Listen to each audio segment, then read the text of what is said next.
Hey, hello, I'm Ren Ribeiro, and I want to connect with you about peace and justice.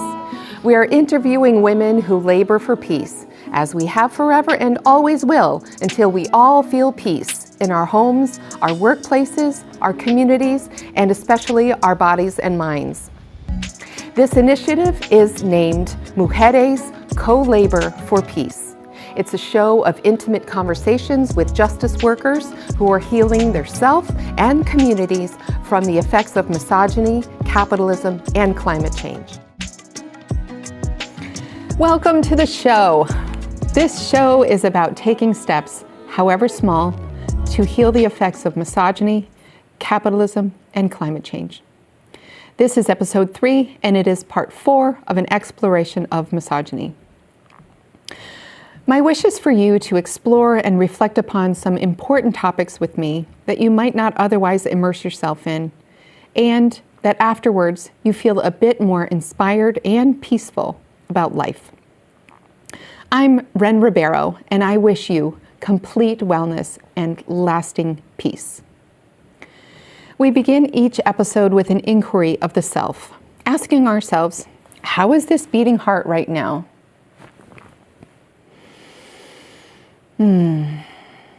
I'm noticing in this moment of reflection that I'm grateful that I have a heart. And it feels a bit heavy.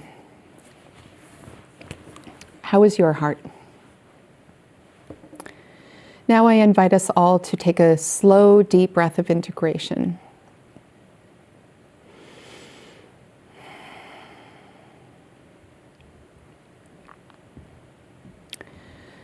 We've covered so far in episode 1, 1.5, and 2 some history of misogyny, definitions, and some high-level examples of misogyny. We inserted a longer review of the burden of grief and choice and process as moving at the speed of trust. We touched on embodiment practice alongside an overview of matrilineal human and non-human primate societies and what they may model in terms of respect for one another and respect for the trees and land that these primates perhaps have never not understood as the great mother, the generous harmony of all beings keeping us all alive. Today we'll discuss misogyny from a more micro perspective. And until I find show guests able to speak to this issue with me, I will share my personal reflections of this important and first tenet of the Mujéres Co-Labor for Peace show. Years ago, I would imagine all that I would say if I had a platform to talk about misogyny. I'm glad I didn't use social media to attempt this. At the moment, I appreciate the challenge of weaving together the many threads of this pervasive and ubiquitous issue that can affect us all in much the same way as the issues of climate change and capitalism.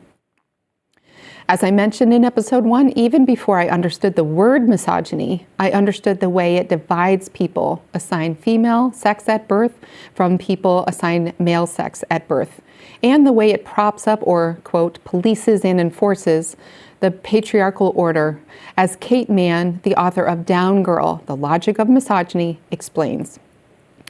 The problem is, this isn't a me thing. We have all suffered from this divisive conditioning for generations, spanning thousands of years. And as the orange blossom experiment I described in episode 2, if 5 generations of rats descended from the rats experimented upon are feeling the fear of shock their ancestors felt during that experiment, how much of the effects of misogyny are we still feeling from our ancestors? And why the heck are we still not talking about it? Just because a thing is hard to do doesn't mean we don't do it. It's hard to learn how to walk, but we do it. Even after bad injuries to the feet, knees, and legs, we relearn how to walk. Amputees relearn how to walk, and that cannot possibly be easy. The challenge is motivation. It takes a long time to be able to name the fact that we need motivation to change, because before we're ready to motivate, we need to name the fact that there is a problem. I'm not one to subscribe to many media publications, but after so many years as a digital vegan and a dietary vegan for what it's worth, I decided to subscribe to The Atlantic. Interestingly, a search for misogyny produced 523 articles, from Sexist Justice by Phobe Lou Adams in 1974 to 4 articles already in the first week of January 2024, including 4 more years of unchecked misogyny by Sophie Gilbert. I'll get to that one later. Before I let myself feel a modicum of comfort about the Sexist Justice article, I went into their archives and found it was not an article, but a mention of a book called Sexist Justice by attorney Karen DeCrowe. Here is the page from their 1974 magazine. It's hard to not look at this white man in a 3-piece suit holding his dry sack. Can't imagine why that brand of alcohol no longer exists. Anyway, Karen DeCrowe's book, Sexist Justice, was deemed valuable reading for feminist activists and for those who still wonder what the girls are complaining about. Attorney DeCrowe was noted as well-equipped to pin down, case by case and statute by statute, the misogyny which permeates both the structure and the application of our laws. Hugely important, hugely still relevant, huge labor for peace and justice and healing and behavior change and sorely needed political education in America. Before I read and then defer to any of the 4 authors of the articles on misogyny in January 2024 from this one publication, as folks like me are so prone to do, to make their points, I am reminded of my working definition of misogyny shared in episode 1 and 1.5. The shifting of blame and the emotional labor of grief to women, and I'm contemplating including the shifting of reproductive labor in this definition, but we'll have to explain that beyond childbearing and caring in an upcoming episode. The shifting of blame and the emotional labor of grief to women, and then gaslighting women to effectively silence her need and capacity to process this grief, is the dark heart of misogyny that I must personally and actively fight against for however much more time I have left on this earth.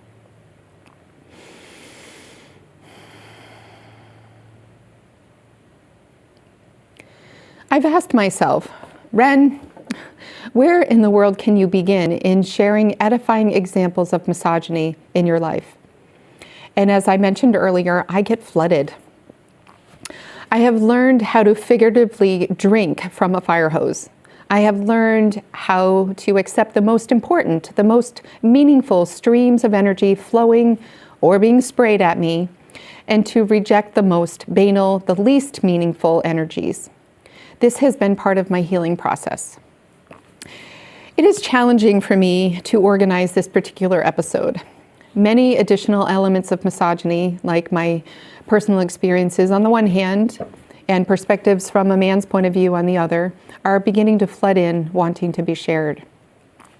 I find it interesting and telling that these 2 floods of emotionality tied to misogyny flow simultaneously, kind of like the energy flow in the movie Everything, Everywhere, All at Once. It's interesting because not only can I experience these opposite poles, this polarity, as emotionally dysregulating, unless I choose to experience it with curiosity, I can also get activated about the masculine perspective coming in so soon. Like, we're only in episode 3 of the subject of misogyny, and already this dominant energy is overtaking and threatening the tiny blossom of feminine perspective struggling to emerge. I have been acculturated as white and as masculine in North America. Who hasn't really? Maybe this next generation has a good chance at holistic balance. I think they're being described as Generation Alpha. I'm Gen X, and then Gen Y are the millennials, and my kids are Gen Z or Zoomers, in case you care to remember that. But about 13 years ago, I finally noticed this masculine acculturation in myself and began to take direct action to rebalance by intentionally witnessing women in the world. I still very proactively read female authors, seek out film directors that are female, and have shifted my activism and social engagement. It matters and it works.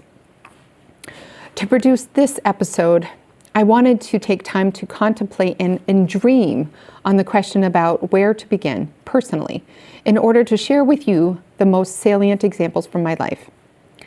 So here we are doing the best we can with what we have in the moment it arises. I'll share with you one strong motivation I had for this series on misogyny.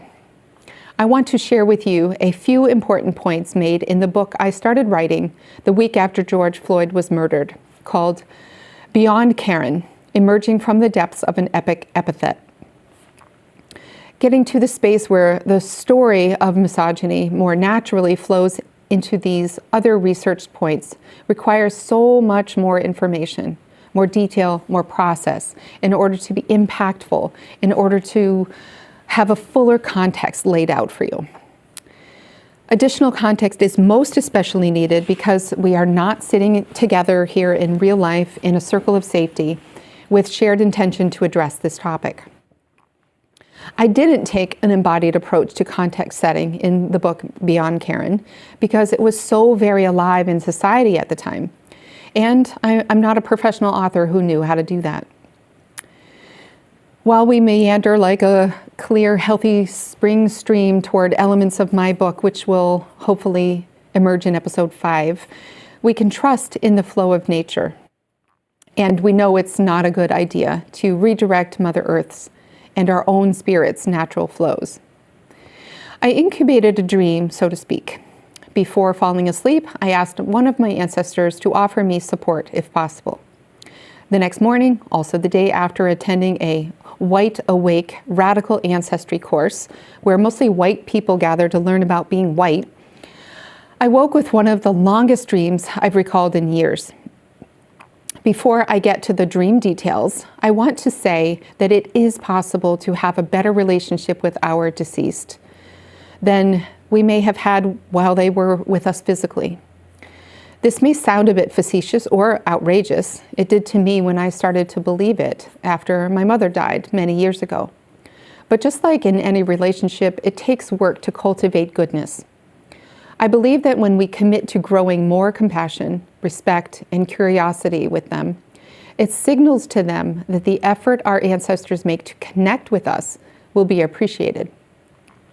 And the notion of choosing our ancestors, one that I learned about in the White Awake course, might also follow the same process. If we set and commit to building a quality relationship with anyone, including biological and chosen ancestors, they may feel our intention and may reciprocate with similar effort.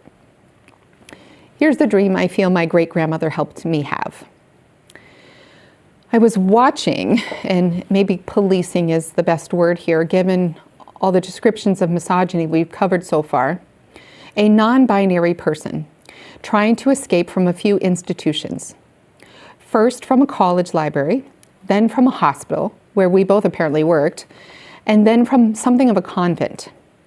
I went to Catholic school for a couple of years and literally got hung up in a coat closet for crying in class the day after my dog had died. So this institution in particular seemed personal. The protagonist, and we are most often the protagonist in our own dreams, was also injured. And in the hospital waiting room, when I caught up to them after the first escape, we had an intense negotiation outside, and I learned that they preferred to be called an ambulance rather than wait there. But that detail dropped away as soon as we appeared in the bedroom of a convent. In each institution, there was a woman, and like the tale of Goldilocks, there was one energetically cold woman, the dispassionate librarian, a hot one, the angry nun, and one that was just right in the bedroom. Reflecting on it now, I am recalling how this protagonist was initially male-presenting and then became female-presenting. It aligns with how I felt entirely acculturated to the male-dominant culture of the 70s, 80s, and 90s. As I mentioned, it wasn't until 13 years ago or so that I chose to balance out the feminine elements of myself, and I'm still doing this work. It's important to not dismiss the blatant patriarchal struggles of the 70s, 80s, and 90s, or anyone's era of personal individuation, because even though the years and experiences are in the past, I am convinced that unaddressed struggles and unhealed harms lock into the body, mind, spirit, and pass through to family members, biological and chosen. In internal family systems, this is called the legacy burden. You've heard the phrase, hurt people, right? Well, healed people heal people too. And I am beyond ready for the healing at the deepest levels of society to stream in myriad directions, flowing out like a wave across the panes. I've shared the dream and a bit of my interpretation of it. Dream journaling is another of the tools we have available to us as something of being an anthropologist of our own lives, and to explore what it is we think about something as pervasive and elusive as misogyny. I have not yet shared that I am an avid journaler. I'll get into the 8 gateways of the Inner Fortune Journal and other aspects of what makes the journaling system I developed effective in another episode, because my point is that I started journaling as a child. It was the only way to process all the emotionality directed at me in my youth. Even writing a few words a week was an incredible achievement for me back then. And if writing a few words a week for you is hard, please understand it is an incredible achievement. And please find a way to celebrate your effort. Remember the Catholic school I went to? Well, when I started writing out the dream and going through the process for making sense of it in my journal, I recalled some bullying that resulted in me getting poked hard in the face with a freshly sharpened pencil, right here. It was over a boy who liked me, and the bully girl in class who liked him got another girl to stab me. Then I asked myself, Ren, what does this have to do with misogyny? Intuitively, I know this sort of formative competition among girls is a big part of what can lead to a lifetime of body shape issues, fashion anxiety, and other soul-sapping emotional labors that separate us from our inner wisdom and natural confidence. Being separated from our inner or emotional compass can lead us to make poorly considered choices, feel unable to navigate the world, and limit the meaning we are able to make with our lives. Because of the years of experiencing the policing and enforcing of the patriarchal order that is often at the hands of other women, like the nun in my dream and the nuns in my real life, I was immediately inclined to ignore my inner compass and chastise myself to ease up, just skim the surface and not do the deeper dive on this dream or this episode. I call this level of self-admonishing inner gaslighting, something we do to ourselves. I imagine we all do it to some extent, and I know in my heart, and hear this echoed in many spaces, like tuning forks calling to each other, that we all need to love one another out of it.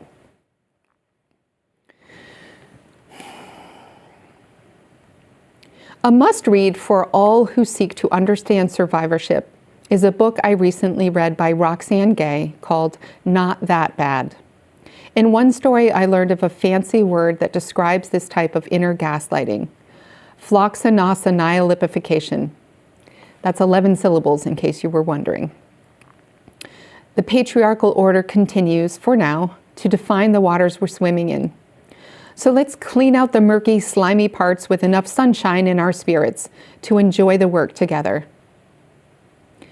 In this episode, we explored misogyny as analogous to processing emotion from a fire hose and needing to practice discernment about keeping our heart centered. We'll cover more of this in Part 5, Episode 4. We also discussed dream incubation and journaling along with a specific dream I received with ancestral support. And we touched on notions like choosing ancestors and carrying a legacy burden of grief or unprocessed angst that is built up over the years and generations. Join me for more of this conversation about misogyny next time in Part 5 on Mujéres Co-Labor for Peace. I am Ren Ribeiro. I thank you for joining. This initiative is supported by Inner Fortune, the full-life self-coaching journal that is now digital. Join us for peace, and thank you for your heart.